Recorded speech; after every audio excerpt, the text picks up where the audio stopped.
Howdy and welcome to the Mighty Mo Chuck channel. I'm Chuck. Have you ever wondered about the difference between a concrete memory and an abstract memory? A concrete thought versus an abstract thought. An abstract thought is more likely to present itself from the viewpoint of why, what if. A concrete memory or thought is more likely to present itself as how. That's the difference between an abstract thought and a concrete thought. Now, one thing to understand is a concrete thought will stick with you. You're more likely to remember a concrete thought in episodic memory, in a memory as an episode of your life. It is the concrete thoughts that you're more likely to remember. It's the concrete events that you're more likely to remember as you remember episodes in your life. Abstract is more likely to be more hazy because it's abstract is hazy to start with. It's not concrete. It's more foggy. You're less certain of what's happening. You're in a more confused state. And so you're less likely to remember the more abstract moments in your life. Now, when Logan Paul had been doing the video of when he went into the suicide forest in Japan, if he had done the video where he only talked about seeing the body or reacted to seeing the body, that would have been more abstract. If he didn't show the body, you would have wondered, is this some kind of joke? You would have thought, is this real or isn't it? You wouldn't be sure. The video would have been more hazy because there have been more questions regarding to what exactly was going on in the video. If Logan Paul had not shown the body, it would not have impacted the viewer as much. It would not have affected the viewer as much. The viewer would not have reacted as severely to what was happening in the video, because the video would have remained more on that abstract level. And the truth is a week to 2 weeks from the time the viewer saw the video, they would be less likely to remember that time that Logan Paul went into the suicide forest in Japan and saw a body. Now, there is a contradiction between abstract and concrete. A level of fear can actually make a very real event, a scary event, something that kind of it affects you. It affects you in a major way, to where a concrete event that you're in becomes more abstract. There is that contradiction there. For example, if you're giving a speech, for example, now that in itself is not a big deal to a lot of people. Some people, they get stage fright. Okay, so say you're giving a speech, and you get real nervous. You almost feel sick at your stomach. It's not pleasant. So even though you're in that event in a real way, to deal with that stress, you pull yourself back into a more abstract mode. You may even project yourself to the back of the auditorium, and from the back of the auditorium, view yourself giving the speech. That's disassociation. Some people look at that like a split personality type thing, but it's actually, it happens to people that are not having severe mental issues. It's just a level of stress can cause you to remove yourself from a situation, to make that situation more abstract, so that you feel like you're not really part of that event. It's a way that you deal with stress. And that's the reason if you're in a stressful situation, you may have part of that memory may be concrete, and you may remember part of that memory as an episode, and then a different part of that memory, even though it should be concrete as well, you've removed yourself from the situation because it's not pleasant to you, so it becomes abstract. So when you're trying to remember an episode that should be a longer event in your life because it's concrete for the full length is concrete, you've removed yourself into an abstract part so that you may remember this part of the event. There's a memory skip, and then you remember another part of the event, and depending, it goes back to the level of stress or how you're dealing with it, to the degree you bring yourself back into the event or the degree that you want to remove yourself from the event so much that it becomes abstract. That's the reason. So you've in episodic memory, there is an episode in your life. You may remember parts of that episode, which is a fairly long episode. You may remember parts of it, but there are memory skips. Now, some people reacted to Logan Paul's behavior when he saw the body. And his behavior, to some degree, did not come across as real. The little bits that I saw of it. Now, let me remind you, I didn't see the full video. I only saw the parts that people included in their videos where they were being critical of him. So I don't really know his full reaction to what was happening. But at least part of the reaction that I saw, you could pretty much tell that he was removing himself from the situation. In other words, he wasn't just trying to act goofy. He went into that mode to remove himself from the situation. It might be compared to say that you have gone to the funeral of someone that you care about and that you love, and it's a highly stressful event for you to go to their funeral. And other people are in the same situation that you're in. So to distract yourself, and they are distracting themselves, removing themselves, you removing yourself from the situation, you may tell jokes. You may laugh. That may come across as disrespectful. But it's a coping mechanism. Because you and they are in an awful situation that you don't want to be happening. You don't want it to be real. You don't want it to be concrete. You do not want it to be concrete because you don't want it to be real. So you go into another mode where you kind of remove yourself from the situation, and you and they may tell jokes and you may laugh. And at times you may bring yourself back to the reality of it and reflect on the life of the person that you're going to miss. But it's a coping mechanism. It's not disrespect. It's removing yourself from the situation. And when it's all over, you may not even fully remember that abstract moment of the event. You may mainly remember you feeling like crying and you're dying inside yourself. That may be what you remember. You may remember the part where it's concrete, where it's real, when you're facing it and you're knowing it. You may remember that part of it. But the part where you're trying to distract yourself from the moment, where you're trying to make it more abstract, you may not even remember that part of the event.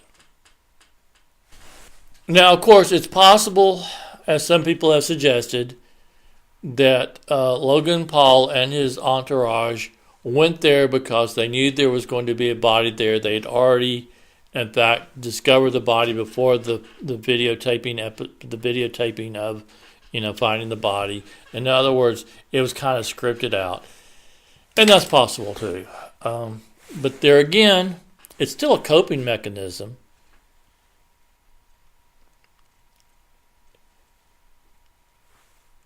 It's still a coping mechanism. Even if it was partially scripted out before they went there, their behavior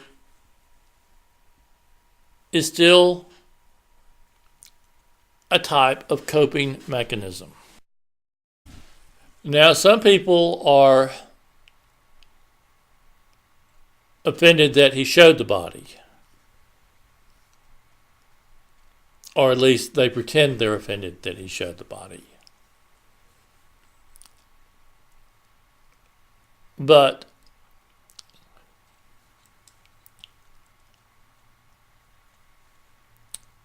understand, by showing the body, he took a video that could have been primarily abstract, which you would have forgot about in 3 days, or maybe from the time you clicked it off, you'd already forgot about it. If he kept the video abstract, it would have been forgettable. By showing the body, he made it real. His behavior aside, showing the body brought it into concrete mode. There was no, what if there's a body? There is no, how would people react if there was a body? It wasn't him telling there was a body there but not showing the body. By showing the body, he made something that could have been abstract, he made it real. He made it concrete. He made it unforgettable. And it was there.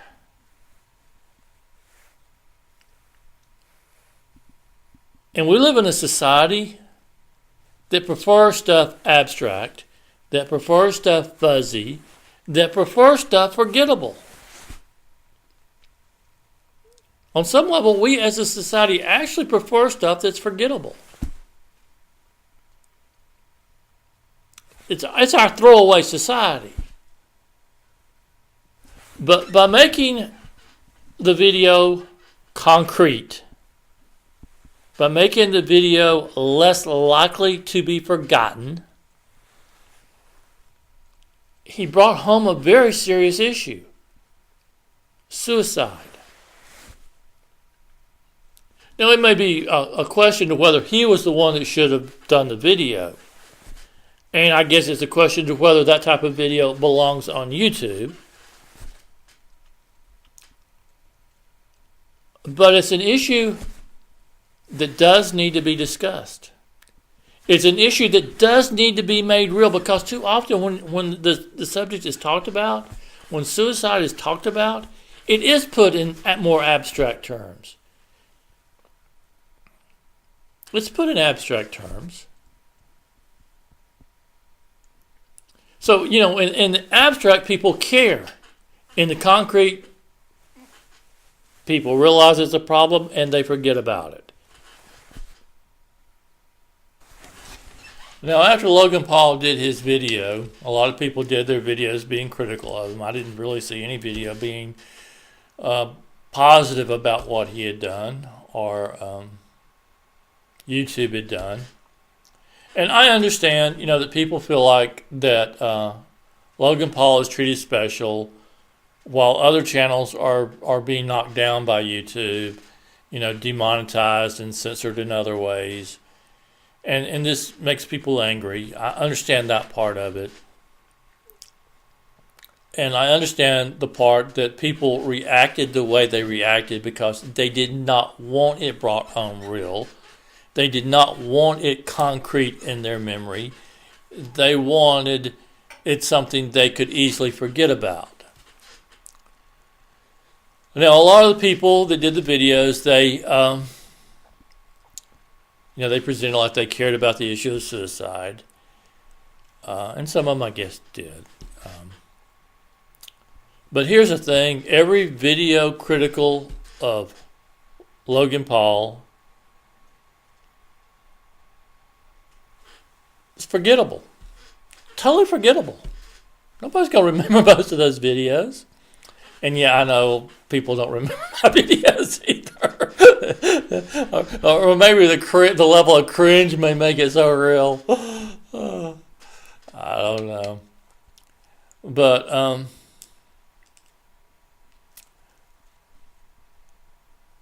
I'm not critical of Logan Paul. To be honest, I've never really got into the Paul brothers. I I'm not saying that as a put down or like I'm so cool, I'm too cool for the Paul brothers. Or, I'm not trying to put them down. I just there's only X amount of time in a day, and I'm having trouble getting things completed as it is. So I tend to watch PewDiePie. That's the 2-minute video, and he does some really good stuff. And some of the videos are actually longer, which I have trouble watching because I have trouble finding the time to watch stuff. And but back to the point, I'm not being critical of Logan Paul.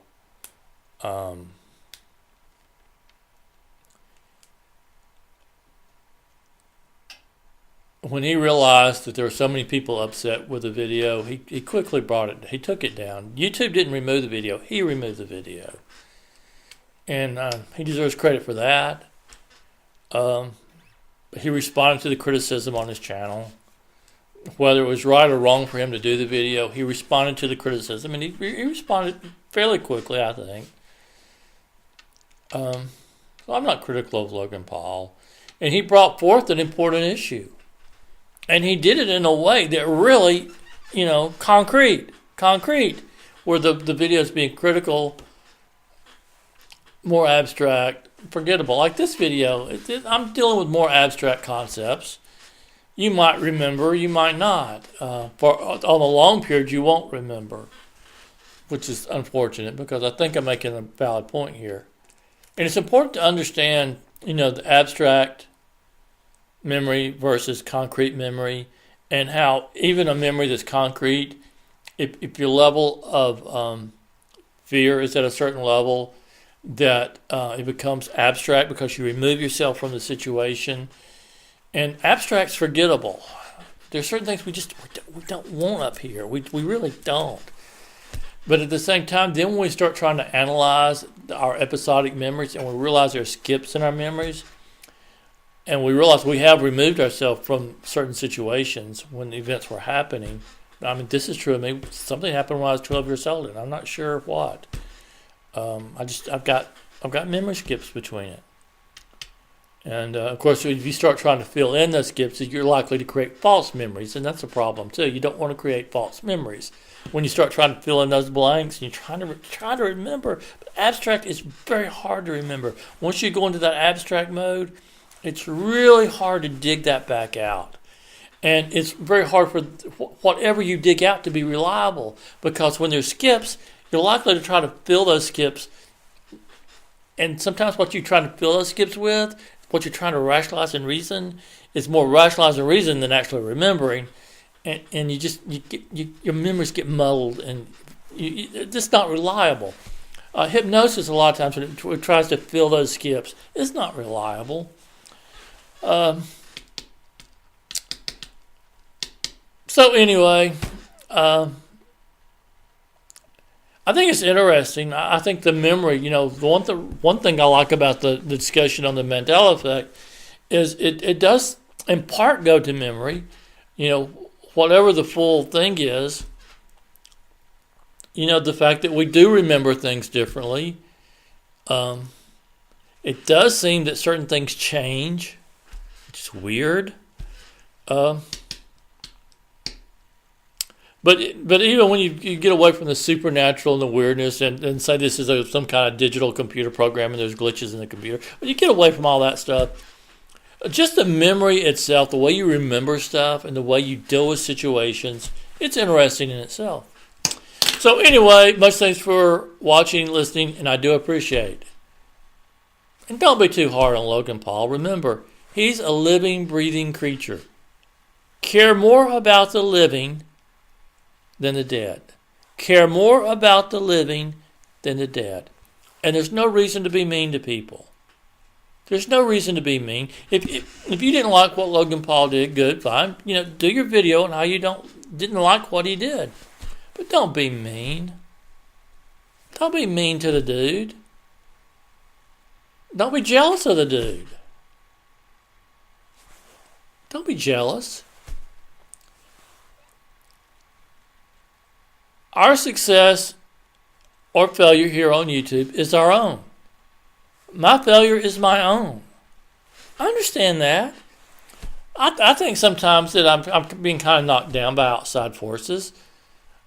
I do. I get into that mode sometimes. Like I don't fully understand what's going on. Why there's this whatever. But at the end of the day, still my success or my failure as a writer or doing these videos is my success or failure. It's me. Do it right or do it wrong, it's me.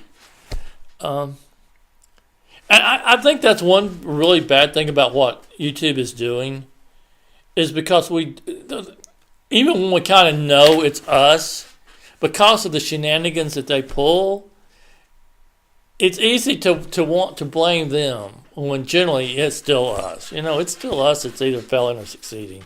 It's not them. It's not what they're doing to us. But because they do pull shenanigans, and we do know they pull shenanigans, it's real easy to get in that mode and just play the blame game. Oh, it's them, and they just mistreat me so much. No, I'm not going to go in that mode. Whatever shenanigans they pull, it doesn't matter. I'm not drawing traffic. It's me. It's not them.